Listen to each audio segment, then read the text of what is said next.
Did you know France had its own Ocean's 11 moment in 1785? Only it involved a queen and a necklace, not a casino.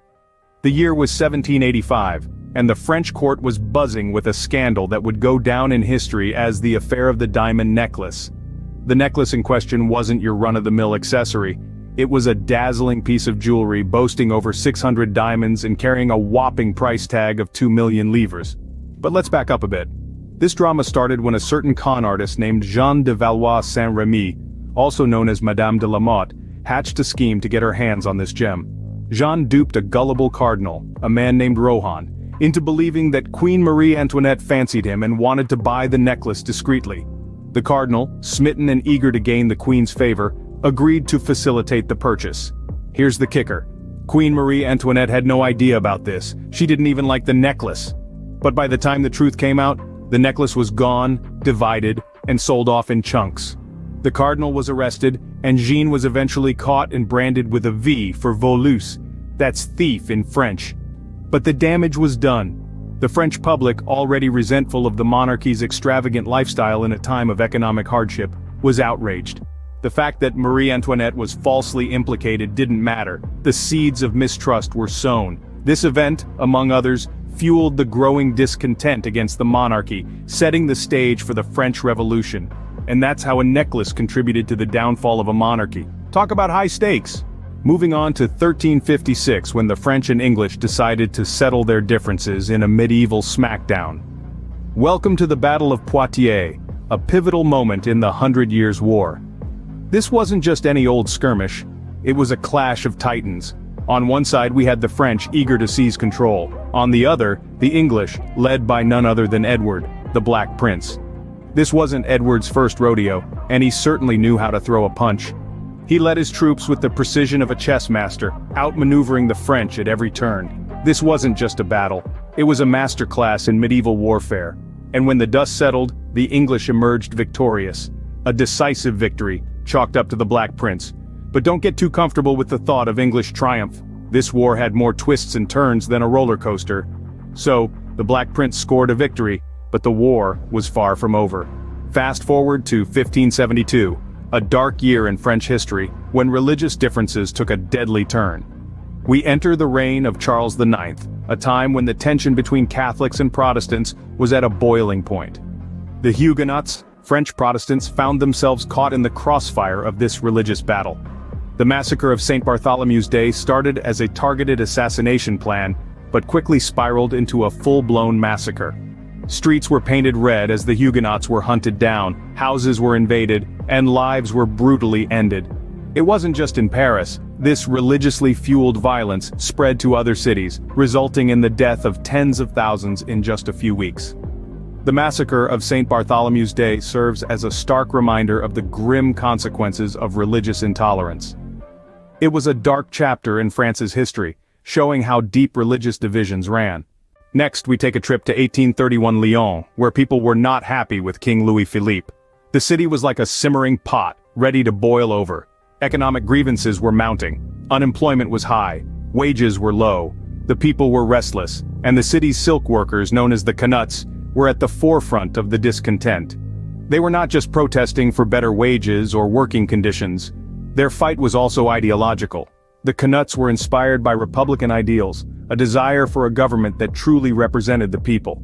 They looked at the July monarchy of King Louis-Philippe and saw a regime that was more interested in protecting the interests of the wealthy than the rights of the common man.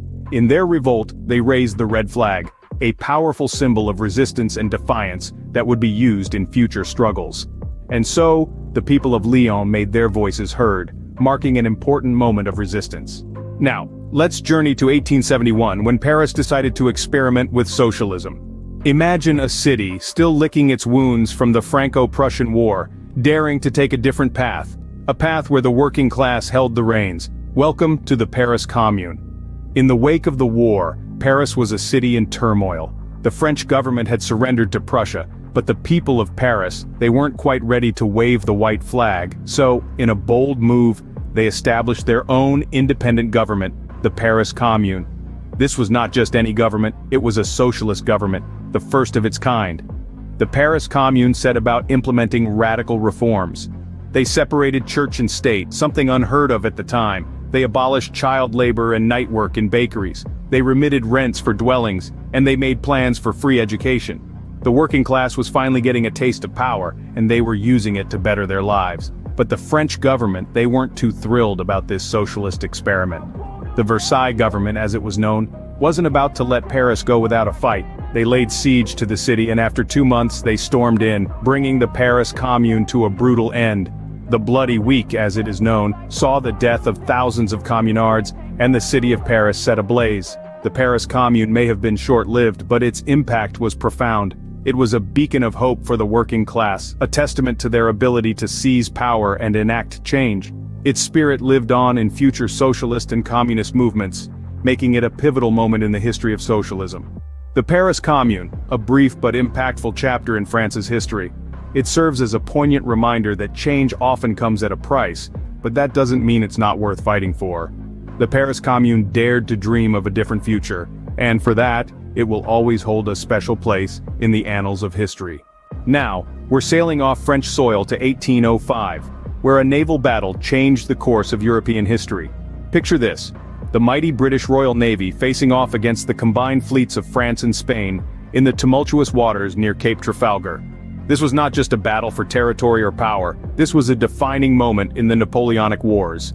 The British, under the command of the legendary Admiral Lord Nelson, employed unconventional tactics, breaking the enemy line and creating chaos in the Franco-Spanish fleets.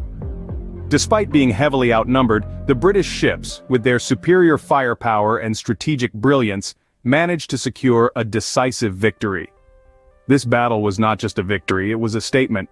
The Battle of Trafalgar not only affirmed Britain's naval supremacy, but it also effectively disrupted Napoleon's plans of invading Britain. And that's how Britain gained control of the seas and changed the course of the Napoleonic Wars.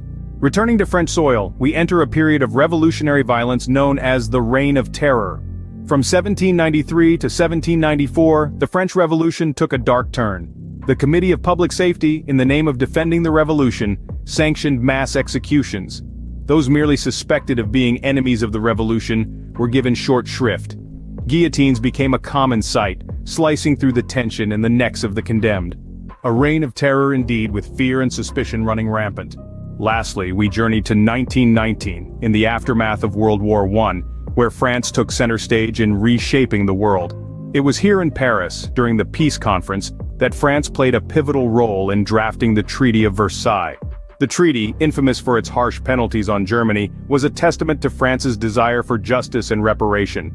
It was a critical moment in history, with consequences that would echo through the following decades. And with that, France helped shape the post-war world, for better or worse.